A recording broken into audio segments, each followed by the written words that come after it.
टूटा हुआ लश्कर का भरम देख रहे हैं, टूटा हुआ लश्कर का भरम देख रहे हैं और जिल्ले इलाही के करम देख रहे हैं। टमाटर 100 रुपए किलो बिक रहा हो, उस देश की वित्त मंत्री के पास बजट में महंगाई पर बोलने के लिए सिर्फ 10 शब्द है। मैंने तो यह भी सुना है कि वित्त मंत्री जी जो चीज खुद नहीं खाती हैं उसके दाम से उनका कोई लेना देना नहीं होता। संसद की कैंटीन से बाहर निकल करके एक चाय का कप खरीदिए तब समझ में आएगा कि महंगाई कम हो रही है या बढ़ रही है। चूनर धानी धानी भूल जाते, ये पुरवा की रवानी भूल जाते, जो आकर 4 दिन गांव में रहते तो सारी लंतरानी भूल जाते। इलेक्टोरल बॉन्ड खरीदने के नाम छुपाने वाली सरकार, इलेक्टोरल बॉन्ड खरीदने वालों के नाम छुपाने वाली सरकार इन दिनों आम के ठेला लगाने वालों के नाम जानना चाहती है। वो अपना हक समझते हैं निवाला छीन लेने को, डकैती को बहुत से लोग मजदूरी समझते हैं। इमरान प्रतापगढ़ी। धन्यवाद सभापति महोदय। 83 मिनट 71 बार थपथपाई गई मेज, 14,417 शब्दों का बजट भाषण और उस बजट में अपने लिए राहत तलाशती मिडिल क्लास की हैरत ज़दा आंखें। सभापति महोदय, मेरे हाथों में जो दस्तावेज है दरअसल ये देश के किसानों, गरीबों, मजदूरों की उम्मीदों का स्मारक है। ऐसा लग रहा है जैसे वित्त मंत्री महोदया ने बजट नहीं तैयार किया है बल्कि प्रधानमंत्री जी की मन की बात का संकलन तैयार किया है। टूटा हुआ लश्कर का भरम देख रहे हैं, टूटा हुआ लश्कर का भरम देख रहे हैं और जिल्ले इलाही के करम देख रहे हैं। ताकत का नशा अक्ल पे हावी है तुम्हारी, तुम देख न पाओगे जो हम देख रहे हैं। वित्त मंत्री महोदया ने इस बजट में महंगाई पर सिर्फ 10 शब्द बोला है। जिस देश में टमाटर 100 रुपए किलो बिक रहा हो, सभापति महोदय मेरा टाइम पॉज करें और बार बार इंटरप्ट करने को या तो मना करें। हाँ बोले, कृपया बोले। सभापति महोदय, वित्त मंत्री महोदया ने इस बजट में महंगाई पर सिर्फ 10 शब्द बोले हैं। जिस देश में टमाटर 100 रुपए किलो बिक रहा हो, उस देश की वित्त मंत्री के पास बजट में महंगाई पर बोलने के लिए सिर्फ 10 शब्द है। डीजल, पेट्रोल, आटा, चावल, दाल, सब्जी की महंगाई का तो कोई जिक्र ही नहीं। सावन चल रहा है तो प्याज और लहसुन का दाम पूछना तो शायद पाप होगा। मैंने तो यह भी सुना है कि वित्त मंत्री जी जो चीज खुद नहीं खाती हैं उसके दाम से उनका कोई लेना देना नहीं होता। लेकिन इस बार बजट पेश करने के लिए पार्लियामेंट आने से पहले वित्त मंत्री जी ने दही और चीनी खाई थी। अब तो उनसे यह पूछा जा ही सकता है कि उन्हें दही, दूध और चीनी का रेट तो इन दिनों पता ही होगा। क्या उसे सस्ता करवाएंगी या नहीं सस्ता करवाएंगी? अगर पता है तो कृपया सस्ता करवाइए, क्योंकि इसी चीनी ने अमेठी में एक मंत्री महोदया का राजनीतिक कैरियर कड़वा कर दिया। सभापति महोदय, अपने शीश महलों में बैठे हुए सरकार के सांसद और मंत्री कह रहे हैं कि महंगाई कम हो रही है। संसद की कैंटीन से बाहर निकल करके एक चाय का कप खरीदिए तब समझ में आएगा कि महंगाई कम हो रही है या बढ़ रही है। किसी एक दिन अपनी किसी मजदूर की तरह अपनी दिन भर की दिहाड़ी लेकर के बाजार जाइए और अपने बच्चों के लिए राशन खरीदिए, तब पता चलेगा कि महंगाई कम हो रही है या नहीं हो रही है। यहां बैठ करके बड़ी बड़ी बातें करना आसान है। ये चूनर धानी धानी भूल जाते, ये पुरवा की रवानी भूल जाते, जो आकर 4 दिन गांव में रहते तो सारी लंतरानी भूल जाते। सभापति महोदय, इलेक्टोरल बॉन्ड खरीदने के नाम छुपाने वाली सरकार, इलेक्टोरल बॉन्ड खरीदने वालों के नाम छुपाने वाली सरकार इन दिनों आम के ठेला लगाने वालों के नाम जानना चाहती है। मुझे तो होटलों, ढाबों या आम के ठेलों पर नेम प्लेट लगवाने वालों से पूछना है कि कभी खून की बोतल पर देखा है किसी का नाम लिखा हुआ?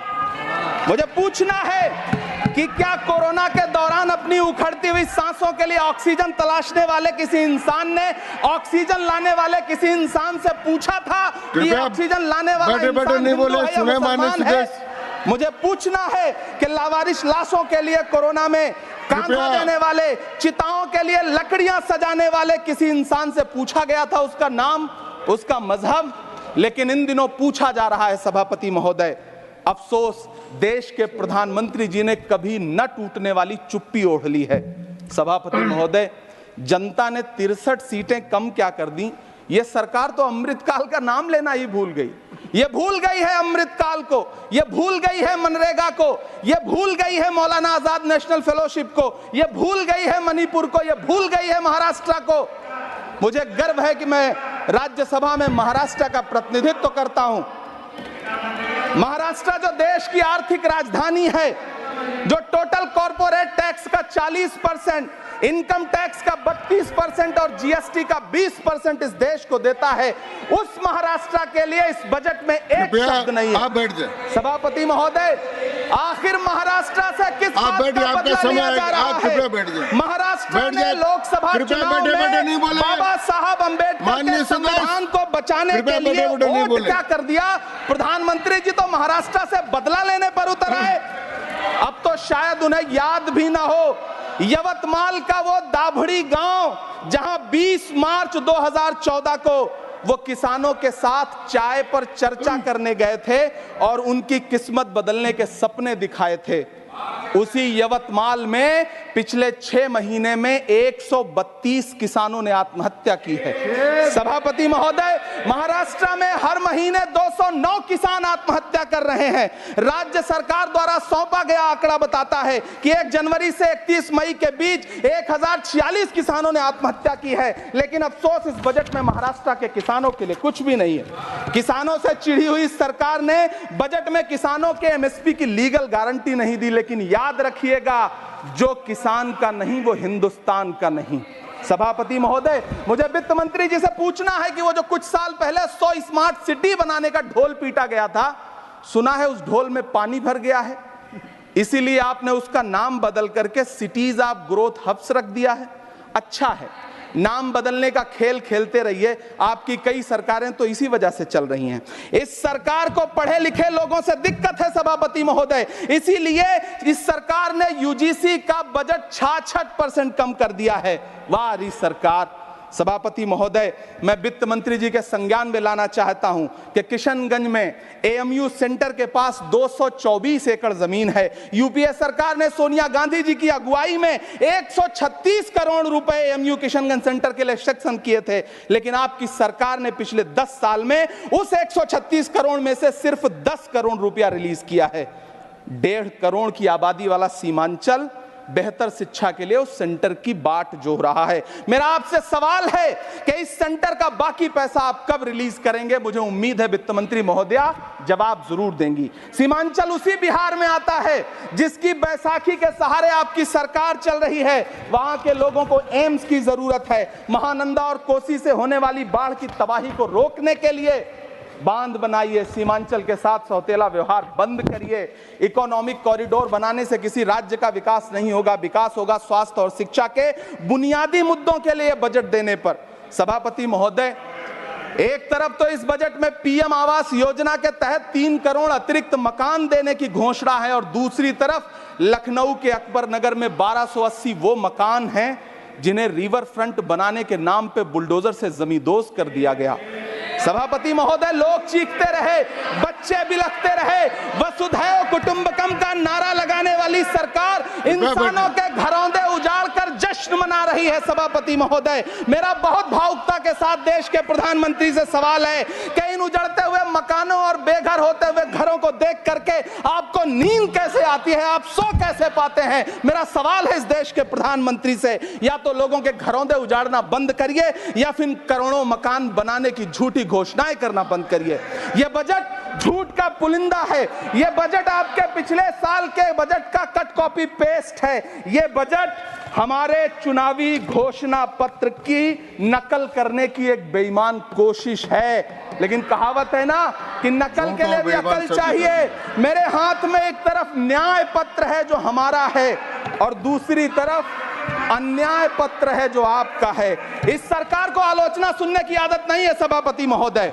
जब आप आप इनसे सवाल पूछिए तो ये कृपया कहते शांत हैं कि रहे। आप बताइए 70 साल में आपने क्या किया है। कृपया मैं तो शांत- इस सदन में शांत- कहना चाहता हूं सभापति महोदय कि हमसे 70 साल का हिसाब मांगने वालों, जो सरकार अपना चलाया हुआ 2000 का नोट 7 साल नहीं चला सकी, वो हमसे 70 साल का हिसाब मांगती है। सभापति महोदय, मैं अंत में आपसे यह कहना चाहता हूं, यह बजट बैसाखी पर टिकी हुई कृपया सरकार सुने। का कुर्सी बचाओ बजट है। सुने। इस बजट में राज्यों के साथ, किसानों के साथ, नौजवानों के साथ, महिलाओं के साथ, देश के मिडिल क्लास के साथ अन्याय किया गया है और इस अन्याय का खामियाजा आपको महाराष्ट्र, हरियाणा और झारखंड के चुनाव में भुगतना पड़ेगा। सभापति महोदय, इस सरकार ने नोटबंदी लगाकर देश की आम जनता की पूंजी कृपया छीन ली। बैठे बैठे नहीं बोले, गब्बर सिंह कृपया। टैक्स लगा करके छोटे व्यापारियों के कारोबार छीन लिए, पेपर लीक करवा करके युवाओं की आंखों से नौकरी के सपने छीन लिए, अग्निवीर लाकर देश के जवानों की उम्मीदें छीन ली, बुलडोजर लगाकर लोगों के आशियाने छीन लिए, महंगाई लाकर देश की जनता की थाली से निवाले छीन लिए और नारा लगाया कि हम तो सेवक हैं, 18-18 घंटे काम करते हैं। इन्हीं लोगों के लिए किसी ने शेर कहा है कि जो सच और झूठ में दूरी है वो दूरी समझते हैं, सियासी हाकिमों की हम भी मजबूरी समझते हैं, वो अपना हक समझते हैं निवाला छीन लेने को, डकैती को बहुत से लोग मजदूरी समझते हैं। हमें पता है कि कैसी मजदूरी की जा रही है। सभापति महोदय, मैं यहां खड़ा होकर के अंत में आपसे कहना चाहता हूं कि इस बजट में तमाम राज्यों के साथ अन्याय किया गया है, इस बजट में युवाओं के साथ अन्याय किया गया है, महिलाओं के साथ अन्याय किया गया है और खास तौर से महाराष्ट्र के लिए कुछ नहीं रखा गया है। महाराष्ट्र बाढ़ से जूझ रहा है, पानी बरसने से वहां 1500 से ज्यादा लोग मारे गए हैं। उस शहर को, उस राज्य को 4000 करोड़ के पैकेज की जरूरत है ताकि जो फसलें बर्बाद हुई हैं लोगों को राहत दी जा सकी। लेकिन अफसोस, इस बजट में महाराष्ट्र के लिए ऐसा कुछ भी नहीं है। मैं आखिर में यह कहना चाहता हूं कि पिछले 7 दिन से इस बजट का बड़ा ढिंढोरा पीटा जा रहा है, इसे महान बताया जा रहा है, लेकिन कौन महान बता रहा है? सत्ता पक्ष के लोग, उन्हें तो बताना ही है। क्योंकि मैं अवध क्षेत्र से आता हूं, प्रतापगढ़ से, नीरज भाई भी अवध और पूर्वांचल से आते हैं। वहां एक कहावत है कि बिटिया की तारीफ किसने की? बिटिया की महतारी ने, यानी कि बेटी की प्रशंसा किसने की? मां ने। तो इस बजट की तारीफ सत्ता पक्ष करे तो करेगा ही, लेकिन विपक्ष के एक भी सांसद से आप पूछिए कि क्या उसके राज्य को कुछ मिला है, तो वो ये कहेगा कि नहीं, कुछ भी नहीं मिला है। बहुत बहुत धन्यवाद सभापति महोदय, मुझे आम बजट पर